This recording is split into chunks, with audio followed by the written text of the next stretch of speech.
ప్రజాస్వామ్యంలో నిలవాలంటే ప్రజలకు స్వేచ్ఛ హక్కుల కోసం రాజ్యాంగం 10 కాలాల పాటు నిలవాలన్నారు మంత్రి పొన్నం ప్రభాకర్.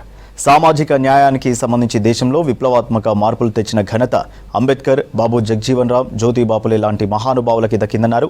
అంబేద్కర్ ఓపెన్ యూనివర్సిటీలో సామాజిక సాధికారత ఉత్సవాల్లో పాల్గొన్నారు మంత్రి పొన్నం.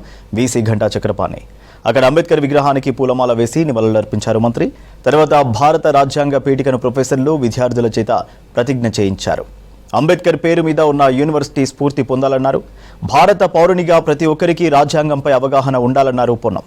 అవకాశాల్లోనూ సమానత్వాన్ని చేకూర్చడానికి వారందరిలో వ్యక్తిత్వ గౌరవాన్ని జాతీయ సమైక్యతను సంరక్షిస్తూ సౌభ్రతత్వాన్ని పెంపొందించడానికి మన ఈ రాజ్యాంగ పరిషత్తులో 1949 నవంబర్ 26వ తేదీ ఎంపిక చేసుకొని శాసనంగా రూపొందించుకున్న ప్రజాస్వామికంగా భారతదేశ వ్యాప్తంగా రాజ్యాంగ పరిరక్షణ ఉద్యమం జరుగుతూ ఉంది.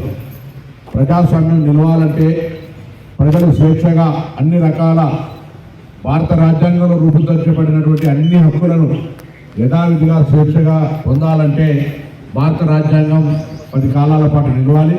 ఈ స్వేచ్ఛా జీవితాలు కొనసాగించుకోవాలనుకుంటే కాబట్టి ఈరోజు తెలంగాణ ప్రభుత్వం ఏప్రిల్ నెలలో మహానుభావులు జన్మించినటువంటి నెల ఇది. 5 తారీఖు నాడు బాబు జగజీవన్ రామ్ గారు అయితే, 11 నాడు జ్యోతిబా పూలే గారు, 14 నాడు డాక్టర్ బాబాసాహెబ్ అంబేద్కర్ గారు.